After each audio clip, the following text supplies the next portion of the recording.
नमस्कार, आप देख रहे हैं ओबीसी न्यूज़ और आज हम बात करेंगे अपर्णा यादव की। विधानसभा चुनाव 2022 का वक्त है और इस वक्त सभी पार्टियों से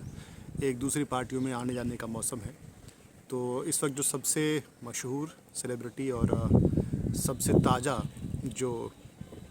नई एंट्री हुई है भाजपा में, वो है अपर्णा यादव। तो आज हम बात करेंगे अपर्णा यादव के बारे में। बीजेपी बहुत ज़्यादा खुश है अपर्णा यादव को अपनी पार्टी में शामिल कराकर। अभी 2-3 दिन पहले ही दिल्ली में बीजेपी कार्यालय में केशव प्रसाद मौर्य और बड़े नेताओं ने उनको पार्टी ज्वाइन कराई। तो बीजेपी अपने समर्थकों को और समाजवादी पार्टी को ये संदेश देना चाहती है कि आपने हमारे 2-3 नेता तोड़े और हमने आपके परिवार में से ही एक बड़ा तीर मार लिया है। खैर, जो लोग बीजेपी छोड़कर कांग्रेस समाजवादी पार्टी में आए हैं, जैसे स्वामी प्रसाद मौर्य हो गया, दारा सिंह चौहान हो गए, इनका एक व्यापक जनाधिकार है। जब ये बीजेपी के साथ जुड़े थे तो बीजेपी की उत्तर प्रदेश में 2017 में प्रचंड बहुमत से सरकार बनी थी। ये दारा सिंह चौहान और स्वामी प्रसाद मौर्य दोनों ही एक कुशवाहा समाज के और एक चौहान समाज के बड़े नेता माने जाते हैं और उनके साथ मानते हैं कि उनके अंदर वोटों को ट्रांसफ़र कराने की ताकत है और ऐसा उन्होंने 2017 में साबित भी किया है। अब बात करते हैं अपर्णा यादव की। अपर्णा यादव 2017 में लखनऊ कैंट सीट से, विधानसभा सीट से चुनाव लड़ चुकी हैं। 30,000-33,000 वोटों से हारी हैं रीता बहुगुणा जोशी से। फ़िलहाल वहाँ पे बीजेपी ने उपचुनाव हुए, जिसको वापस बीजेपी ने उस सीट को जीत लिया है, क्योंकि वहाँ से लोग रीता बहुगुणा जोशी जी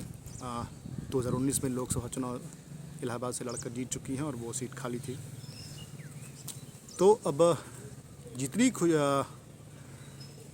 सबसे मज़ेदार जो एंट्री है अपर्णा यादव के बारे में हम बात इसलिए कर रहे हैं क्योंकि इससे जितनी खुश बीजेपी है उससे ज़्यादा खुश समाजवादी पार्टी के लोग लग रहे हैं। जब अखिलेश यादव से पूछा गया कि अपर्णा यादव के बारे में आप क्या कहेंगे, तो उन्होंने कहा कि उन्होंने शुभकामनाएँ दी, अपनी छोटी बहू को शुभकामनाएँ दी और उन्हें ये कहा था कि भारतीय जनता पार्टी में भी समाजवादी सोच का विस्तार होगा।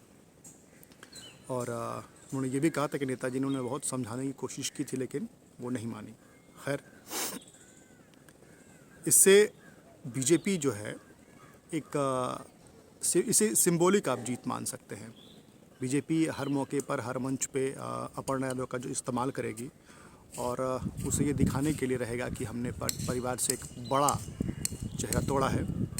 और इसे एक एम्बैरेसमेंट के तौर पर पार्टी बीजेपी समाजवादी पार्टी के अगेंस्ट इस्तेमाल कर सकती है। लेकिन सबसे अधिक सुकून समाजवादी परिवार में राष्ट्रीय अध्यक्ष अखिलेश यादव को इस बात का है कि परिवार में रहते हुए भी वो अक्सर भारतीय जनता पार्टी की तारीफ़ करती रही हैं। प्रधानमंत्री नरेंद्र मोदी की नीतियों की तारीफ़ करती रही हैं। योगी आदित्यनाथ के करीब मानी जाती थी और उनके साथ कई बार उनको देखा गया था। उनके नीतियों कार्यक्रमों की तारीफ़ वो पहले भी कर चुकी हैं और इसलिए परिवार में रहते हुए भी एक समाजवादी पार्टी के मुखिया अखिलेश यादव के लिए वो एक तरह की मुसीबत आप कह सकते हैं कि परिवार में रहते हुए वो एक मुसीबत के तौर पर थी और गाहे बगाहे ये बात उठती थी उनकी बीजेपी से नज़दीकियों को लेकर और ये मुश्किल खुद अपर्णा यादव ने हल कर दी है बीजेपी ज्वाइन करके। अपर्णा को भी पता था कि बीजेपी में अगर वो नहीं जाती हैं, समाजवादी पार्टी में रहती हैं, तो समाजवादी पार्टी में उनके लिए कोई स्कोप नहीं है, क्योंकि कहने वाले कहते हैं कि एक अनरिटन एक डील हुई थी जिसमें प्रतीक यादव और अपर्णा को राजनीति से दूर रहने की बात कही गई थी। लेकिन फ़िलहाल अपर्णा यादव के राजनीतिक महत्वाकांक्षाएँ हैं जो समाजवादी पार्टी में रहते हुए मुश्किल है पूरी होना, तो उनके बीजेपी में चले जाने से अखिलेश यादव की मुश्किलें आसान हुई हैं। ये विन विन सिचुएशन है। अखिलेश यादव के लिए भी ये फ़ायदे का सौदा है और अपर्णा यादव के लिए तो खैर है ही। इसमें समाजवादी पार्टी के कार्यकर्ता भी उतने ही खुश हैं कि अब बीजेपी जितनी धार से हमले किया करती थी समाजवादी पार्टी पर, वंशवादी होने का, परिवारवादी होने का, तो जब भी ये बीजेपी के कार्यकर्ता जिला स्तर से, ब्लॉक स्तर से या लखनऊ में या टीवी के मंचों से कहीं से भी वंशवाद, परिवारवाद के मुद्दे पर हमला करेंगे तो उनके पास इस हमले का जवाब देने के लिए ये पॉइंट तो रहेगा कि अगर परिवारवाद की आप बात करते हैं तो आपने अपर्णा यादव को अपनी पार्टी में क्यों लिया। खैर, बीजेपी ने कांग्रेस के भी परिवारवाद का प्रतीक मेनका गांधी और उनके पुत्र वरुण गांधी को भी अपनी पार्टी में रखा हुआ है। हालांकि फ़िलहाल आजकल उनकी क्या स्थिति है ये तो थोड़ा मुश्किल है जानना। तो अब समाजवादी पार्टी के कार्यकर्ताओं के लिए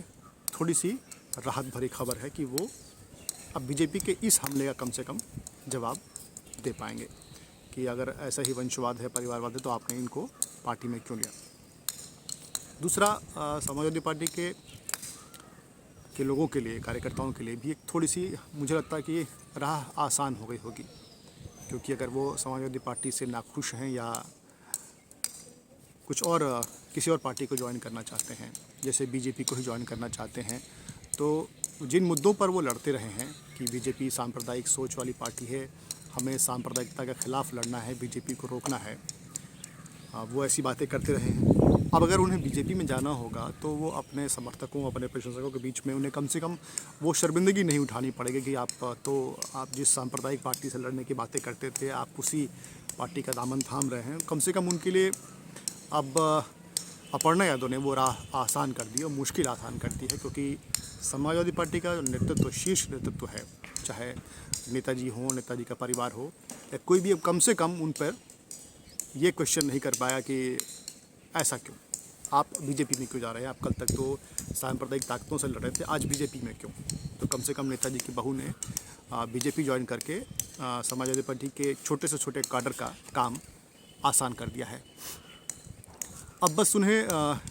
और अपर्णा ने उनका काम खासा आसान इसलिए भी कर दिया क्योंकि जब वो पार्टी ज्वाइन कर रही थी तो उन्होंने जिन मंत्रों का उच्चार किया वो राष्ट्रवाद,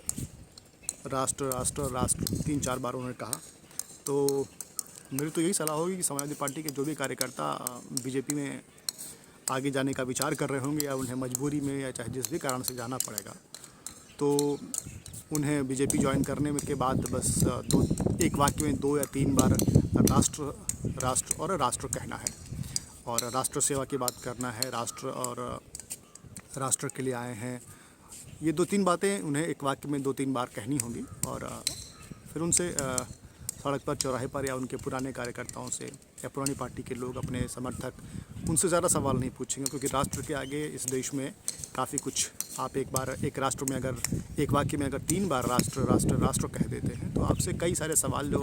पूछने वाले लोग हैं उनकी धार कुंद हो जाती है और फिर आपसे जो सवाल पूछेगा वो फिर राष्ट्र से सवाल पूछेगा। तो मुझे लगता है कि अपर्णा यादव की बीजेपी में एंट्री या जो भी उन्होंने पलटी मारी है उससे किसी का नुकसान नहीं है, उससे सभी लोग विन विन सिचुएशन में हैं। समाजवादी पार्टी खुद भी राहत महसूस कर रही है, कार्यकर्ताओं के लिए रास्ते खुल गए हैं और बीजेपी के लिए एक ऐसा कार्ड मिला है जिसे वो दिखा कर या उन रैलियों में, मंचों पर अखिलेश यादव को एम्बैरेस कर सकेंगे। और बाकी उनका कोई खासा जनाधार नहीं है, वो एक परिवार की वजह से नेता थी और वोटों में जो फ़ायदा मिलना है उनको वो तो शायद नहीं मिलेगा अपर्णा यादव के बीजेपी ज्वाइन करने से, लेकिन एक सिंबल के तौर पर बीजेपी समाजवादी पार्टी के खिलाफ इस्तेमाल ज़रूर करेगी। लेकिन ये ऐसी डील हुई है जिससे समाजवादी पार्टी के कैडर, बीजेपी का कैडर